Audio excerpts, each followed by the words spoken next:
محمود انت وساره قفلوا ميكروهاتكم. اوكي.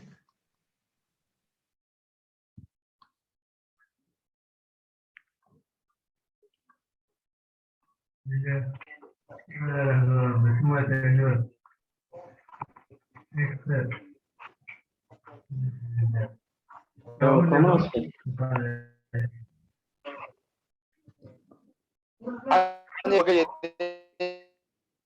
قفلوا ميكروهات باش نبدا. برضو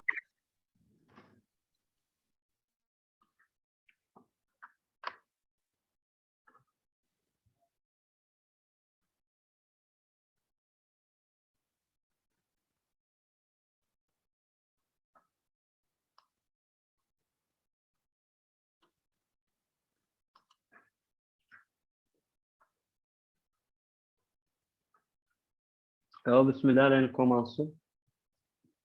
Chers collègues, bonsoir. Permettez-moi.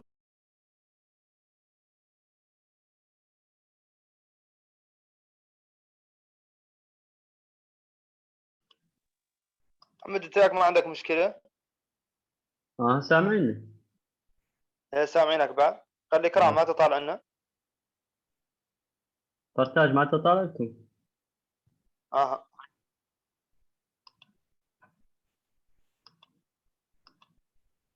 خلاص شو كانك تردوا انت يعني ما تتعرف.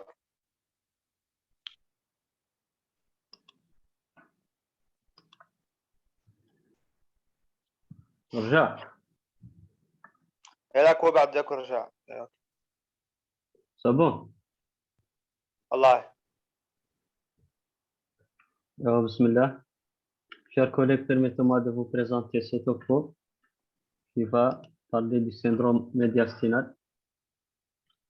Donc, les objectifs de ce topo, il faut définir le syndrome médiastinal, connaître la symptomatologie clinique du syndrome médiastinal, connaître et différencier une opacité médiastinale sur une radiographie thoracique par rapport à une autre opacité essentiellement parenchymatase et évoquer les principales étiologies du syndrome médiastinal.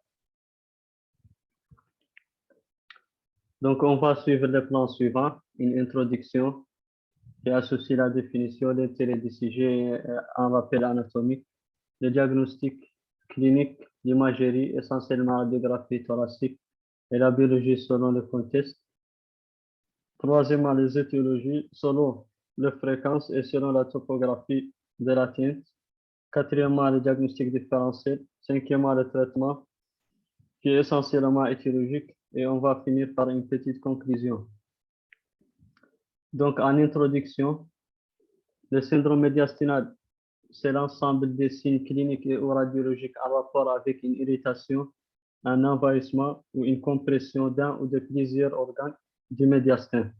L'intérêt de ce sujet, le syndrome médiastinal est un syndrome fréquent, essentiellement dans la pratique pneumologique, sémiologie riche sur le plan clinique et aussi radiologique, et nombreuses étiologies, que ce soit infectieuses, néoplasiques ou systémiques.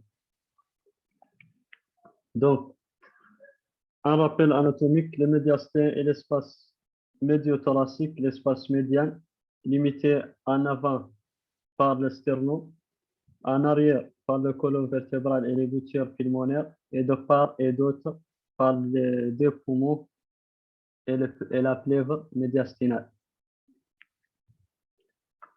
Donc, pour le contenant et pour le contenu, on va diviser le médiastin en trois parties. Le médiastin antérieur, ici, le médiastin moyen entre le médiastin antérieur, derrière le médiastin antérieur et jusqu'à la face antérieure des vertèbres, et le médiastin postérieur juste après le médiastin moyen et limité en arrière par les gouttières pulmonaires.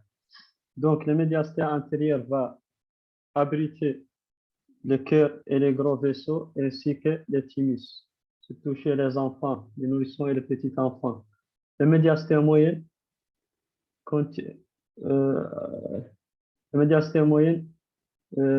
qui associe les trachées, la crosse aortique ou l'aorte horizontale, la division bronchique carène, la division trachéale au carène et les bronches souches. Le médiastin postérieur contenu des trachées, l'œsophage, les racines nerveuses, les chaînes ganglionnaires, les nerfs phréniques et l'aorte descendante. Donc, pour le diagnostic, donc, les circonstances de découverte principales et fortuitement sur une radiographie thoracique, que ce soit pour le diagnostic d'une atteinte ou dans un bilan systémique ou dans un bilan de contrôle, devant une altération de l'état général, essentiellement dans le cadre de la tuberculose ou une affection néoplasique, mais surtout les signes de compression, des structures médiastinaux, dominés par le syndrome de la veine cave supérieure qui est un syndrome très parlant.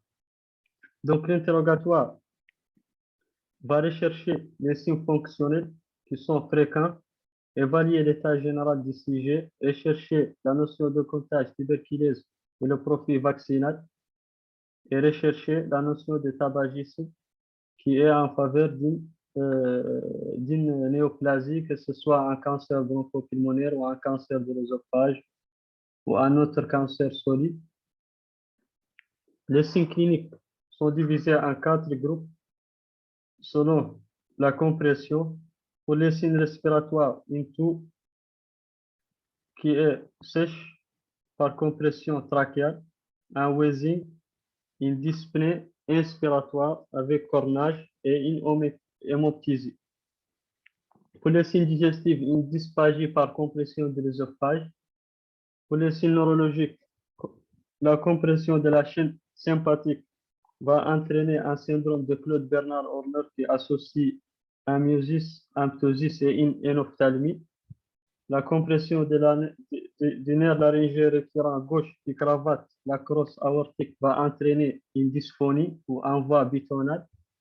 La compression du nerf phrénique va entraîner le hoquet et la paralysie diaphragmatique homolatérale.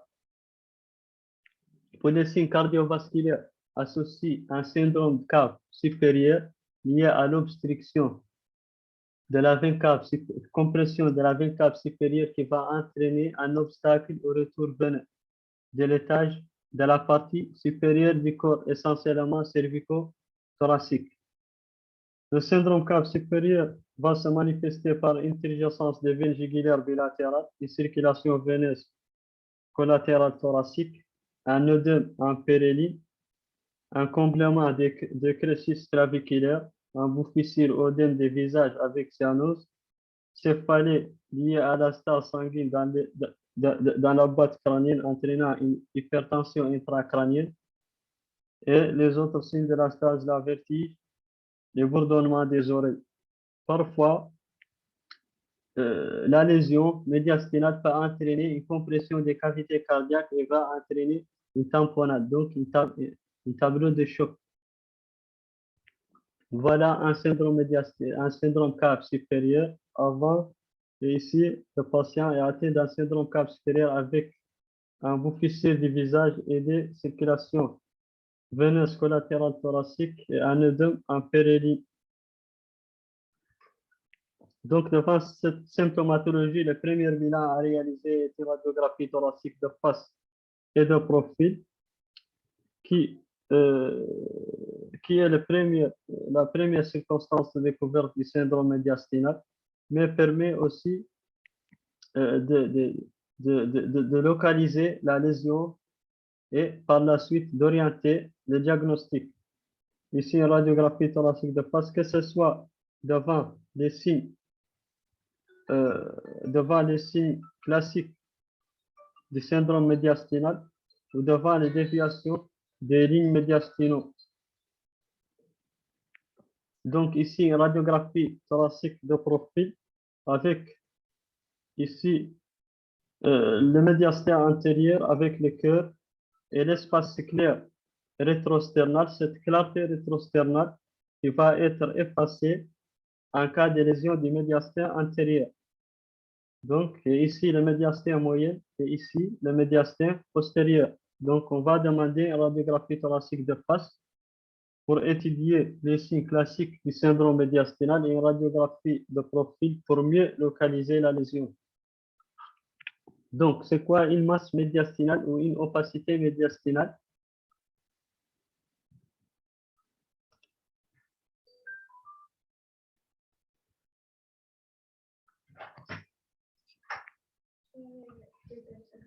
شوية صيبان عندي شنو. اوكي don't تكلم الفوق ان شاء الله. Donc, c'est quoi une opacité médiastinale? Une opacité, c'est quoi une masse médiastinale? Une masse médiastinale, c'est la radiographie thoracique va se manifester par une opacité, c'est-à-dire une lésion blanche qui est homogène. Donc, non hétérogène, il est homogène, il est tout blanc, avec essentiellement la limite interne est noyée dans le médiastin, donc on ne peut pas visualiser la limite interne de la lésion ou le bord interne de la lésion. Néanmoins, la limite externe nette et continue et convexe vers le poumon. Le cinquième signe est aussi très important, c'est le raccordement en pente douce avec les médiastins, c'est-à-dire la lésion va former avec le médiastin un angle qui est ouvert, un angle non aigu. Donc, le deuxième signe, la limite interne noyée dans le médiastin, l'angle de raccordement ouvert ou en pente douce, permet de différencier une opacité médiastinale pure d'une autre opacité paranchymateuse, mais qui est en contact avec le médiastin. Donc, voilà une radiographie thoracique de face avec le médiastin antérieur, le cœur, l'espace clair, le rétro-sternal, le médiastin moyen et le médiastin postérieur. Voilà ici une opacité médiastinale. Donc, ici, c'est l'angle de raccordement en pente douce ou ouvert supérieur à 90 degrés. Ici, une opacité parenchymateuse en contact avec le médiastin. Elle va entraîner un effet de masse sur le médiastin, mais surtout l'angle aigu entre le médiastin et l'opacité, un angle inférieur à 90 degrés. Donc, on va débuter ici les signes classiques du syndrome médiastinal. Il y a de nombreux signes qui permettent de différencier ou de diagnostiquer un syndrome médiastinal ainsi que sa localisation. Le premier signe, c'est le signe de la silhouette. Le principe des signes de la silhouette, c'est que deux opacités de tonalité hydrique qui sont situées dans le même plan, l'un va effacer le bord de l'autre. Donc, on ne peut pas distinguer les limites entre les deux opacités. Donc, ici, deux opacités de même tonalité dans le même plan. Donc, on ne peut pas distinguer les limites, les frontières entre les deux opacités. Ici, des opacités de même tonalité, mais qui est dans le plan différent. Voilà la limite de chacune de ces deux opacités. Donc, c'est ça le principe de signe de la silhouette. Donc, c'est quoi l'utilité du signe de la silhouette? Il permet de localiser la lésion. Donc, soit en basant sur les bords du cœur, donc toute opacité, que ce soit médiastinale ou parenchymateuse, qui efface les bords du cœur, droite ou gauche, est une opacité antérieure. On peut aussi, de la même principe, toute opacité qui ne passe pas les bords du cœur est une opacité postérieure. On peut aussi se baser sur le bouton aortique. Une opacité qui efface le bouton aortique est une opacité dans ce cas postérieur. Une opacité qui n'efface pas le bouton aortique est une opacité antérieure. Donc ici, on a une opacité arrondie à limite interne noyée dans le médiastin, à limite externe bien visible, convexe continue vers le poumon de tonalité, homogène, mais qui efface les bords gauche du cœur. Donc, c'est une opacité antérieure. Il s'agit d'un tumor. La radiographie en bas, elle montre une opacité arrondie à limite interne de la médiastin, à limite externe convexe vers le poumon, mais qui ne passe pas les bords du cœur. Les bords gauche du cœur restent visibles. Donc, c'est une opacité c'est une opacité postérieure. Il s'agit d'un tunnel de Fowler. Donc, c'est le segment supérieur du lobe inférieur. Donc, il est strictement postérieur. Le deuxième signe, c'est l'élargissement médiastinal. Donc, voilà, il est très clair ici un élargissement médiastinal. On peut calculer, voilà, on peut évaluer l'élargissement médiastinal en calculant le rapport médiastino-thoracique. On prend le plus grand diamètre du médiastin divisé par le plus grand diamètre du thorax. Si le rapport médiastino-thoracique est supérieur à 1 tiers, on peut parler dans ce cas d'un élargissement médiastinal. Donc, toute opacité médiastinale peut entraîner ou non un élargissement médiastinal. Donc, le troisième signe classique, c'est le signe cervicothoracique. Sur radiographie de face, le signe cervicothoracique est utilisé pour les lésions de l'étage supérieur, le médiastin supérieur. Donc, on a le médiastin supérieur, le médiastin moyen et inférieur. Donc, le principe de ceci, une opacité médiastinale supérieure dont le bord, voilà la partie supérieure, est visible en cyste claviculaire est une opacité postérieure. Toute opacité médiastinale supérieure dont la partie supérieure est invisible en dessous du clavicule est une opacité antérieure. Donc, dans ce cas, la partie supérieure de cette opacité est noyée dans les parties molles cervicothoraciques. Et dans ce cas, la partie supérieure de l'opacité est silhouettée par le parenchyme aéré, donc il est bien visible. Donc, le quatrième signe, c'est le signe de l'iceberg ou le signe thoraco-abdominal, utilisé pour caractériser les opacités. On a les lésions médiastinales inférieures. Donc, c'est radiographie de face pour le médiastin inférieur, une opacité médiastinale inférieure dont le bord est continu vers le bas en s'écartant des rachis est une opacité thoraco-abdominale. Donc, la lésion est située dans le thorax ainsi que dans l'abdomen. Donc, elle n'est pas thoracique stricte. Néanmoins, toute opacité médiastinale inférieure continue vers le bas, mais en s'approchant des rachis est une opacité thoracique stricte et n'est pas thoraco-abdominale.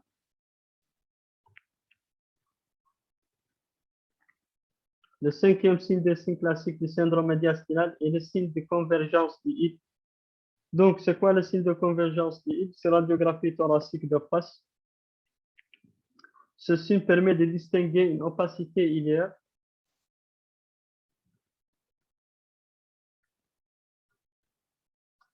Donc, le signe de convergence du hip permet de distinguer une opacité iliaire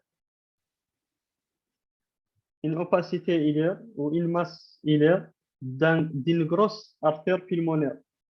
Donc, si les vaisseaux restent visibles à travers l'opacité, il ne s'agit pas d'une grosse artère pulmonaire, il s'agit bien d'une opacité médiastinale.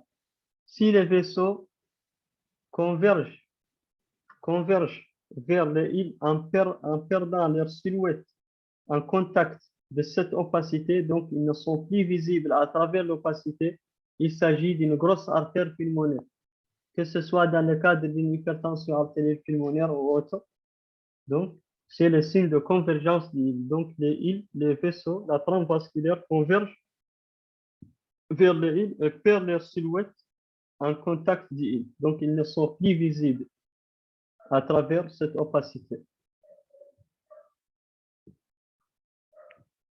Le cinquième signe, c'est le signe de recouvrement du île. Donc, le signe de recouvrement du île, c'est radiographie thoracique de face. Il est utilisé pour les opacités médiastinales pour distinguer une opacité médiastinale d'un épanchement péricardique ou d'une cardiomégalie. Normalement, il est utilisé pour le côté gauche. Normalement, l'artère pulmonaire gauche ou l'île gauche, il a 3 cas. Soit il se projette en dehors du bord médiastinal, il est en dehors, soit au ras du bord, c'est-à-dire en contact avec le bord, soit en dedans du bord médiastinal, mais ne dépasse pas 1 centimètre en dedans du bord médiastinal. Lorsque l'île gauche est située en dehors, en dedans du bord du médiastin, à plus de 1 centimètre en dedans du bord médiastinal, donc il s'agit plus d'une cardiomégalie, non plus d'un épanchement péricardique. Il s'agit d'un masse médiastinale qui recouvre les îles.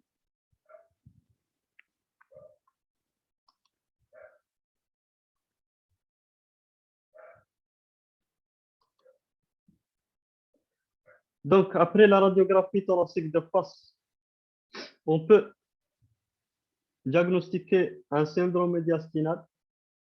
On peut localiser la lésion antérieure, moyenne, postérieure ou antérieure, moyenne, inférieure.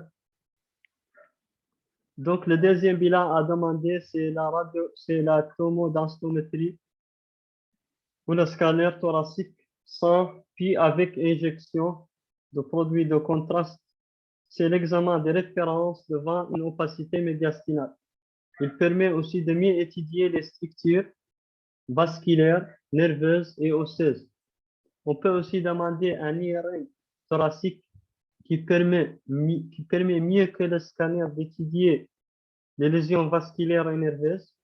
On peut demander l'échographie endoscopique ou l'échographie transœsophagienne. Il permet une très bonne étude des loges ganglionnaires et ainsi de pratiquer des biopsies transœsophagiennes. On peut aussi utiliser ou prescrire la médiastinoscopie qui permet, sous anesthésie générale, il permet de pratiquer aussi des biopsies lésionnelles, des biopsies des lésions médiastinales. Les autres bilans, en fonction des orientations, on peut demander une intradermoréaction à la tuberculose, des recherches des barres dans des crachats ou des tubages gastriques si on évoque la tuberculose. On peut demander un TSH, échographie cervicale si on a devant un goitre plongeant. On peut demander aussi les marqueurs tumoraux, l'alpha-fetoprotéine, l'antigène carcino-embryonnaire et le bêta-HCG si on a évoqué un tumeur germinal. Donc, par contre, il peut exister des clartés médiastinales. Donc, il ne s'agit pas des opacités dans ce cas, il s'agit des clartés, c'est-à-dire du noir, de l'air, soit le pneumomédiastin, le pneumopéricarde ou les lésions digestives. Ici, on a une clarté arrondie autour du cœur avec signe de diaphragme continu. Donc ici, on peut deviner que le diaphragme est continu. Donc le cœur ne repose pas totalement sur le diaphragme. Donc c'est une clarté arrondie autour du cœur. Il s'agit d'un pneumopéricarde. Ici, on a une clarté autour du cœur aussi avec signe de diaphragme continu. Mais si on a regardé les espaces molles, les parties molles cervico-thoraciques, on voit aussi des clartés tubulaires ou linéaires. Il s'agit d'un emphysème sous-cutané.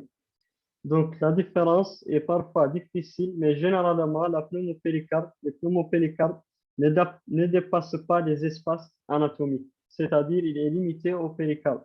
Néanmoins, le pneumomédiastin va dépasser le médiastin vers les autres structures et ainsi être accompagné par l'emphysème sous-cutané qui va se manifester cliniquement par des crépitations sous-cutanées.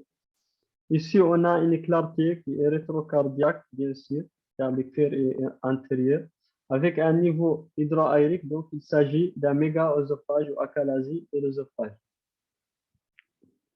Donc, pour les étiologies, elles sont très nombreuses.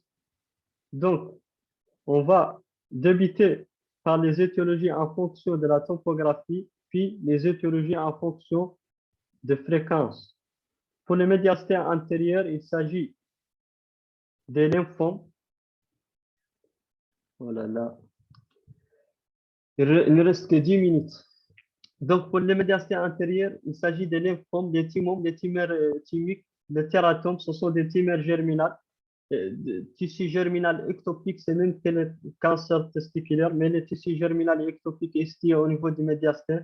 Le goitre endothoracique ou goitre plongeant, c'est-à-dire une goitre qui plonge dans les médiastins, un anévrisme du de l'aorte ascendant ou l'aorte intrapéricardique, les métastases ganglionnaires des kystes péricardiques. Pour les médiastins moyennes, il s'agit essentiellement des adénopathies, mais aussi la hernie hiatale, une clarté rétrocardiaque avec niveau hydraaérique, un hernie diaphragmatique, lésion de l'œsophage, que ce soit un cancer de l'œsophage ou une achalasie de l'œsophage. Pour le médiastin postérieur, essentiellement les tumeurs neurogènes, que ce soit les schwannomes, le neuroblastome qui est un tumeur très fréquent chez l'enfant, à côté de la néphroblastome, mais aussi les tumeurs osseuses, le sarcome, les lésions vertébrales, la spondylite, la spondylodicite spécifique au tuberculose, non spécifique au tuberculose, mais aussi les anévrismes de l'aorte descendant. Donc, en gras, ce sont les étiologies les plus fréquentes, les tumeurs, les séminomes, les disembryums, les lymphomes, les cancers, les goitres entérociques, l'anévrisme de l'aorte, la sarcoïdose avec ses adénopathies, la tuberculose avec les adénopathies.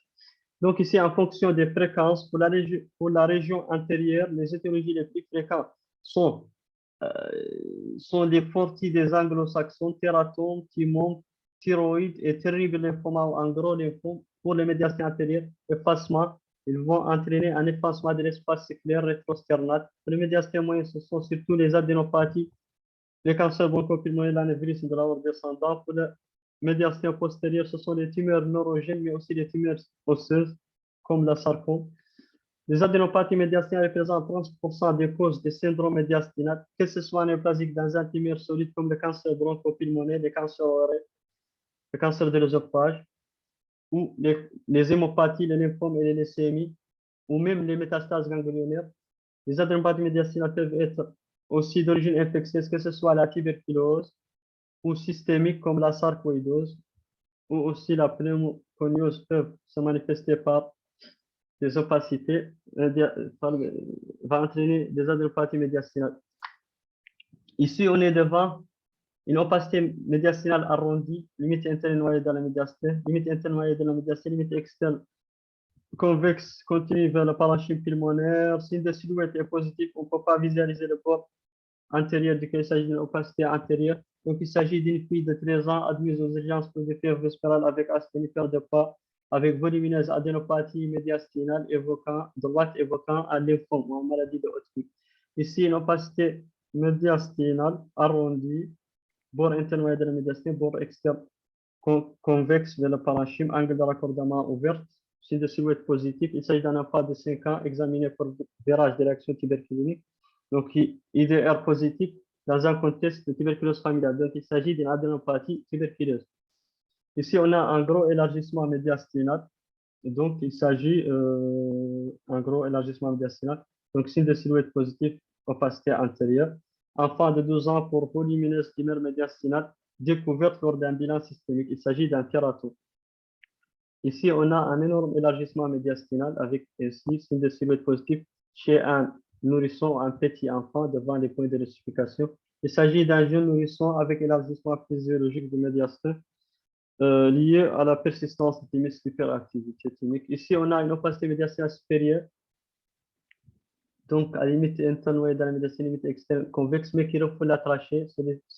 C'est le cas typique d'un goitre plongeant fréquent chez les femmes d'âge mûr. Pour le diagnostic différentiel, il s'agit essentiellement des opacités parenchymateuses en contact bile, mais qui permet de distinguer cette opacité, c'est que l'angle de raccordement est aigu, ainsi que la limite interne est visible.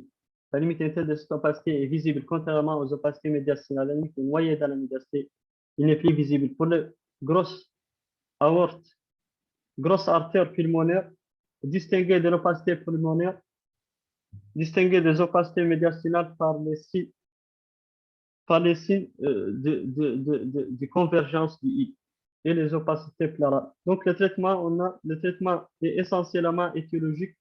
Le traitement dépend de l'étiologie. Certaines lésions bénignes, telles que les kystes péricardiques, peuvent être simplement surveillées. La plupart des tumeurs malignes doivent être enlevées, si c'est possible chirurgicalement, mais on peut utiliser la chimiothérapie, par exemple pour les lymphopathie comme les lymphomes Les maladies granulomateuses doivent être traitées, les maladies granulomateuses doivent être traitées, que ce soit la tuberculose par les antituberculeuses, que ce soit la sarcoïdose par le méthotrexate ou autre. Donc, en conclusion, le syndrome médiasien est un syndrome fréquent, peut mettre en évidence le pronostic vital.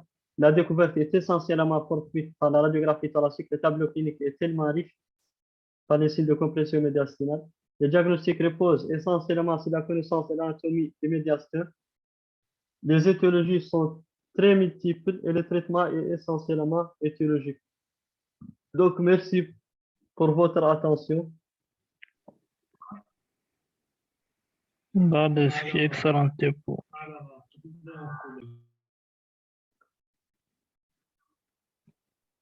برافو برافو. ما رأيت مشكلة في الصوت؟ حس بعدين بقى قال عن قبل الناس